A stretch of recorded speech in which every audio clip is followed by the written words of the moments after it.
Thank you. Maybe some of you were expecting to see Mark Selby here today. He couldn't be at the conference, unfortunately, so I'm going to take you through our presentation. Just our forward-looking statement and disclaimer. So I'm just going to take a minute here to tell you a little bit about RNC and how we got to where we are today as a company focused on gold production and gold exploration. Back in August, we were a stock trading at about 8 cents a share on the Toronto Stock Exchange. The ticker's RNX. Market cap was about $20 million, a little over $20 million at that point. In early September, at our 100% owned Beta Hunt mine in Western Australia, very important discovery was made. High-grade gold discovery at the mine that changed us from that 20 million market cap company to a company that's over 300 million market cap today with huge upside potential. We also have some interests in some other assets. We have a minority interest in a nickel development project and a minority interest in an exploration company. Today I'm just going to be talking about the Beta Hunt mine. That's where our focus is entirely at the moment. So as I mentioned, there was an important discovery made at Beta Hunt in early September. As a result of that discovery, we were able to take the company that was struggling with a little bit of debt. We actually had the mine for sale in a sale process at that point in time.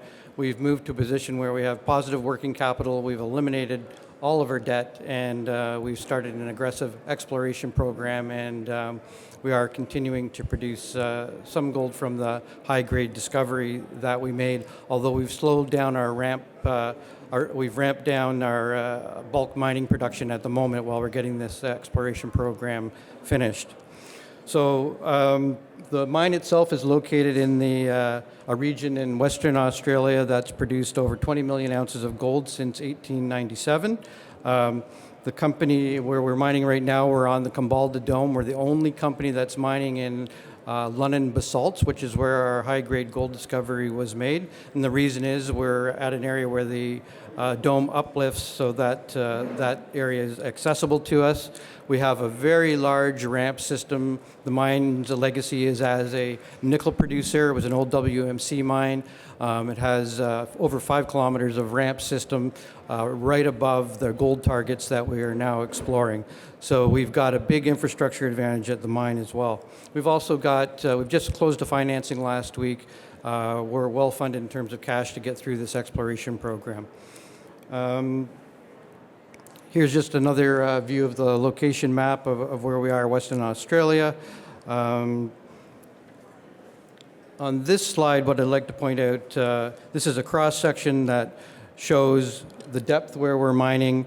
You can see a bunch of red dots there. What those represent are gold intersections from historic mining that was done when it was actually operated as a nickel mine. We inherited over 675 kilometers of drilling, which we kind of use, we look as a roadmap to the nickel mineralization and identify the targets. A lot of that drilling terminated just below the contact where the nickel mineralization was, so it gives you a bit of a roadmap, but it's completely open at depth, essentially, for gold exploration. On this slide, you can see just a little bit of a deposition model in terms of how the gold moved into the shear zones where we're now exploring. The gold, when it was mobile, came up the shear zones. And over the years, when this was operated as a nickel mine, there were several high-grade gold discoveries encountered, but they were encountered at contact between ultramafic and basalt rock.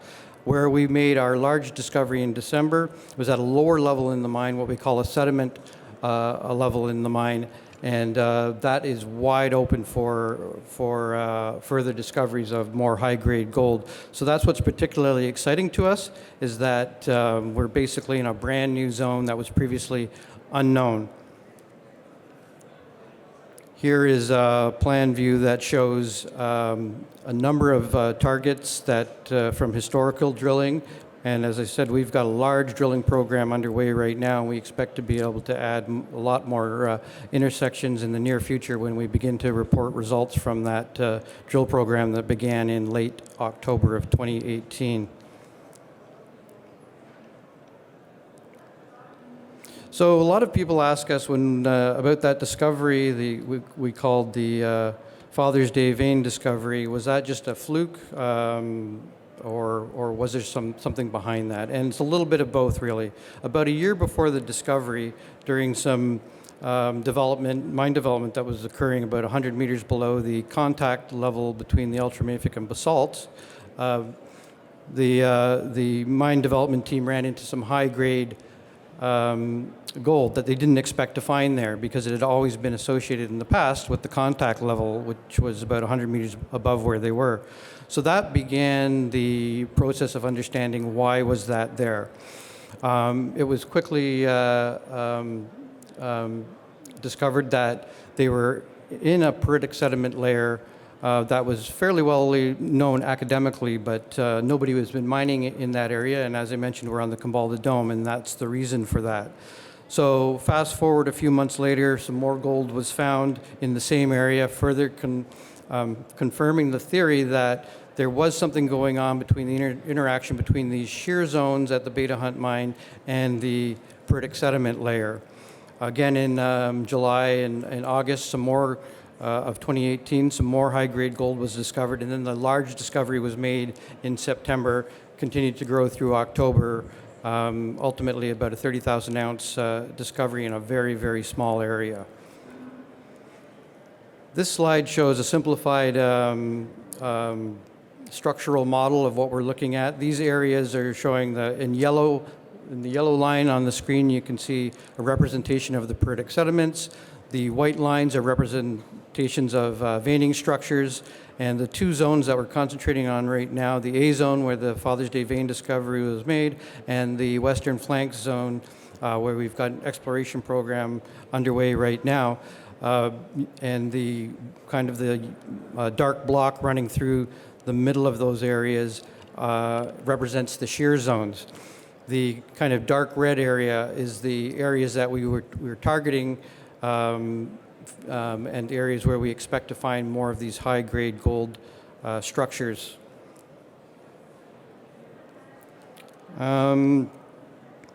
Here's just a little bit of more information about the discovery. This information was current as of the end of November, the last time we reported results. So we were at that time about 27,000 ounces that was taken out of the discovery area. The grade, as you can see there, is almost 5,000 grams a ton, all from a very, very, very small area.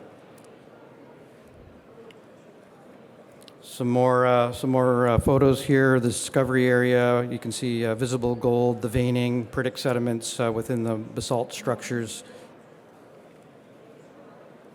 Just one thing to highlight here, in the top left photo, you can see two, you can barely see them there, but there's two large stones with visible gold in them. One is 63 kilograms, the other one's over 90 kilograms. Those are the two largest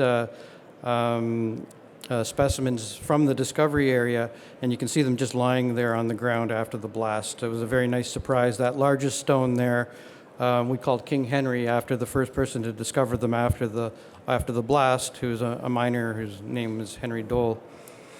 On this photo here, if you look to the photo on the left side of this slide, you can see our mine, the head of the mine there, Kevin Small, just removing a piece of solid gold from the face of the blast area shortly after the blast.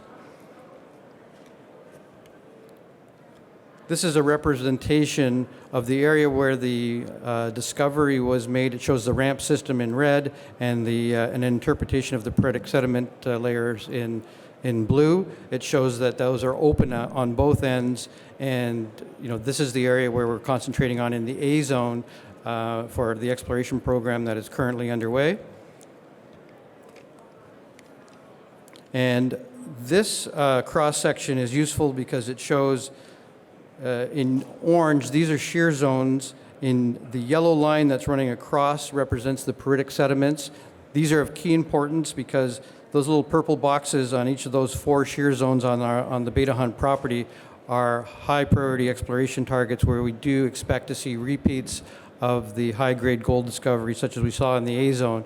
And the other important factor here is each one of these orange shear zones is about 4 kilometers in length, so you can picture that kind of running out of the page. So we literally have years of exploration ahead of us, and right now, as I mentioned, we're concentrating on the A zone and the western flanks with a 40,000-meter drill program that we will begin reporting results on very soon. I think we're about 12,000 meters through that program as we speak. Again, here, just a representation of the significant infrastructure that we have in place.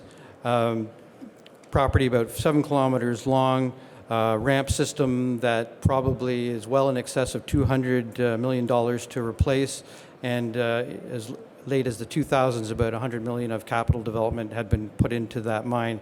We acquired it in 2016. So just to wrap up, the Beta Hunt, very important discovery that was made in September of 2018. We are now in a situation where we have tremendous wide open exploration potential for repeats, similar types of discoveries where we expect to find more high grade gold mineralization. Again, I'll leave it there. We're at booth 939, and I'll be heading back there right after the presentation. If anyone has any further questions, please come by. Thank you very much for listening.